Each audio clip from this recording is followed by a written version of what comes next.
हम किसी मूर्ति को नहीं चाहते कि आप यहाँ मत रखिए वहां मत रखिए, लेकिन कम से कम इंसान को भगवान मत बनाइए। इसके अंदर गाली दे रहे हो तो तुम्हारा नाम अगर कहीं नया रख लिया होगा तो तुम्हारे पिताजी का नाम राम पर है तो आधार कार्ड में से कटवा जाति के होते तो यहाँ से महाराष्ट्र तक पढ़ाई लिखाई जो थी उस पर कोई गौर नहीं।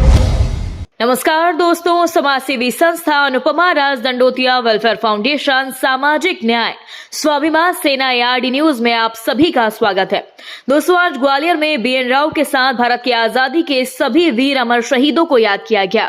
दोस्तों, ग्वालियर हाईकोर्ट में अंबेडकर के साथ BN राव की मूर्ति लगाने को लेकर आयोजित संगोष्ठी सभा में संत महंत के साथ सभी समाज सेवियों ने बढ़ चढ़कर हिस्सा लिया और एकमत होकर कथित अंबेडकरवादियों को खरी खोटी सुनाई।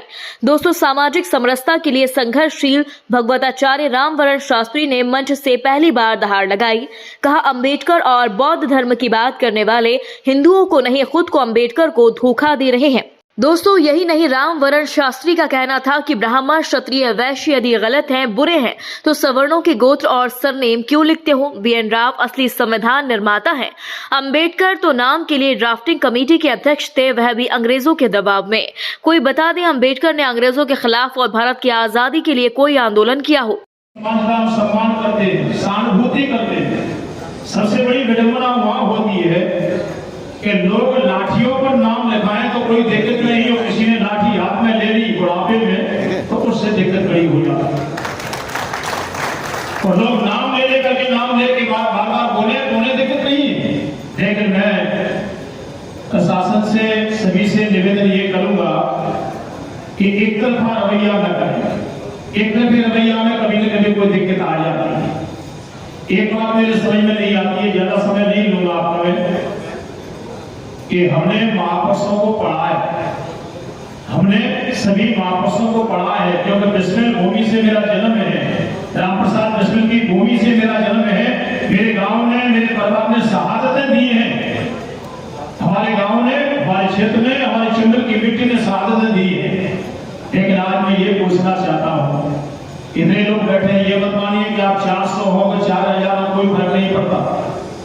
शेर अकेला ही बहुत होता है और एक शेर हमारे क्षेत्र में बीच में महात्मा के रूप में आ गए हैं। ये मानिए कि हमें कोई हिम्मत आने की कहीं जरूरत नहीं है। अभी तक समझते थे कि हमारे 3-3 शेर यहाँ 4-4 रहे, छोटी छोटी मीटिंगों से काम करते थे। लेकिन आज एक आपको बात बताएं कि इतिहासकार या कोई कथाकार या कोई कलाकार या देश के लिए समर्पित कोई साहित्यकार किसी एक जाति का होता है? कोई मुझे बता सकता है कि एक जाति का हो? तो फिर मुझे समझ में नहीं आती है कि बाबा साहब को हमने एक जाति में क्यों बांध दिया महापुरुष होकर के। एक जाति में बांधना मतलब क्या है? उपद्रव फैलाना। यदि बाबा साहब एक जाति के होते तो यहाँ से महाराष्ट्र तक पढ़ाई लिखाई जो थी उस पर कोई गौर नहीं करता। किसी ने आज तक नहीं बताया कि पढ़ाई कहाँ हुई, कैसे हुई, कहाँ से क्या हुआ। लेकिन और लोग कहते हैं कि हम तो गरीब हैं, हम तो गरीब हैं। अरे भैया, मैं किसी की बुराई करने नहीं आया, लेकिन 299 लोगों को क्यों बुलाया जा रहा है? कितने लोगों में कम से कम 299 लोगों को क्यों बुलाया जा रहा है? नाम उनका भी लेना चाहिए। मेरे मोबाइल में फोटो है, मैं मूर्तियों का विरोधी नहीं हूं, आप कहीं भी लगवाओ, कुछ भी करो।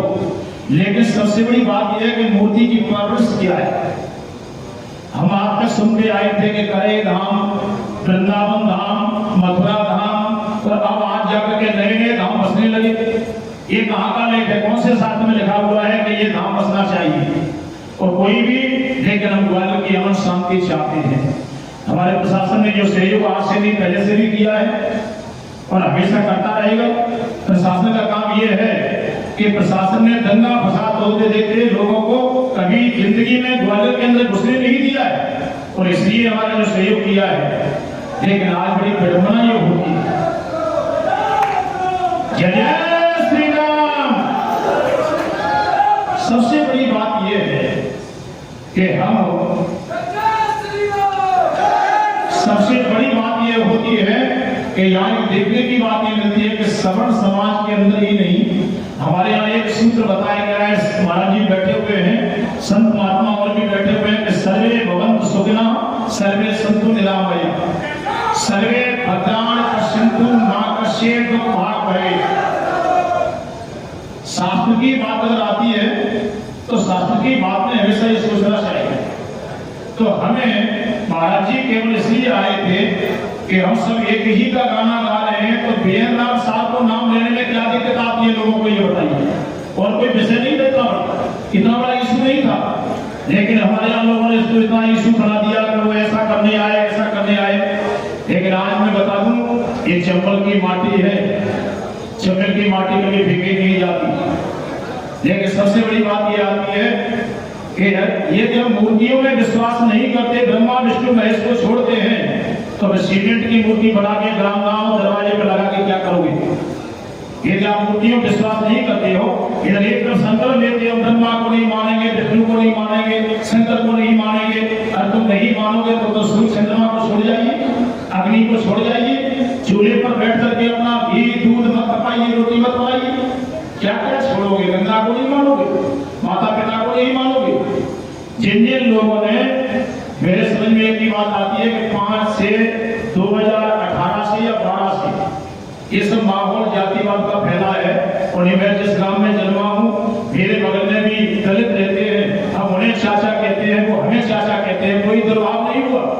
लेकिन अब इतना दुर्भाव हो गया, लोगों में बदबू आने लगी। इस बदबू का उपाय भैया एक ही होता है केवल, और जब भी देखा गया है तो मैं किसी को ये नहीं कहता कि सब लोग इस समय ये कहते हैं कि ब्राह्मण से नफरत, तो तुम ब्राह्मण बनना क्यों चाहते हो? सबको नफरत है कि ब्राह्मण भिखारी है, ब्राह्मण यूरोप से आया है, ब्राह्मण विदेशी है, तो कोई ब्राह्मण बनने की इच्छा क्यों प्रकट हो रही है? ब्राह्मण भिखारी है तो भिखारी क्यों बनना चाहते हो? सबसे बड़ी बात यह है, विडंबना होती है। मैं निवेदन यही करूंगा कि सर्वे भवन्तु सुखिनः का मंत्र सबके मन में होना चाहिए, हर जाति के मन में होना चाहिए। मेरे शिष्य रविंद्र सिंह पवैया जी खड़े हुए, इनके यहाँ हम जाके सभाएं कहाँ कर्मी सेना की करते हैं, सब जगह जाते हैं। हमारे पत्रकार बंधु खड़े हैं, तो कभी भी किसी भी सवर्ण आदमी ने किसी को सताया नहीं है। ये तो उन्हीं के लोग बन करके सताने वाले बन के कहते हैं कि हमें कान में पानी गर्म डाल दिया, कान में पत्थरमा डाल दिया। तो ये आज तक ऐसा प्रमाण नहीं मिला कि किसने किसके कान में जाके पानी डाला, आज तक नहीं मिला मुझे। लेकिन मैं धन्यवाद का पात्र मानता हूँ, ज्यादा समय नहीं लूंगा, कि हमारे वकीलों का, वकील हमारे मूर्ति के विरोधी नहीं है, सिस्टम के विरोधी है। ये मत कहिए कि मूर्ति के विरोधी है, ये उस सिस्टम के विरोधी है कि तुम मन चाहे कहीं भी मूर्ति बदला दो। अभी मैं बिनाट गया, मेरे मोबाइल में शायद मेरे भाई के पास में है, ऐसी मूर्ति है, आप सम्मान करिए, बहुत अच्छी बात है, हम भी सम्मान करेंगे। लेकिन उस मूर्ति में उंगली अलग तक रही है। मूर्ति तो कहीं भी आप पार्क बना दोगे, मूर्ति में उंगली अलग निकल रही है, आंख अलग फूटी हुई है, ऊपर से लोग कचरा फेंक रहे हैं। क्या यही सम्मान है तुम्हारे जीवन में? क्या यही महापुरुषों का सम्मान है?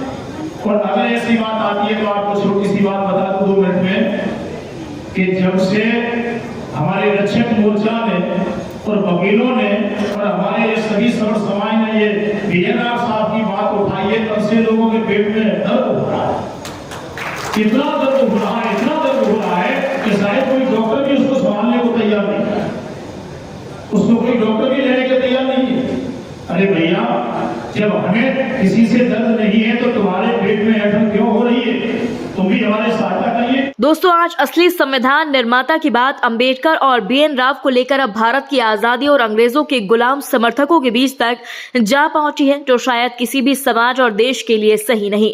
इस पर आप सभी का क्या कहना है, कमेंट बॉक्स में हमें जरूर बताएं। यदि आपने अभी तक हमारे चैनल को सब्सक्राइब नहीं किया तो प्लीज बेल आइकन दबाकर अभी हमारे चैनल को सब्सक्राइब करें।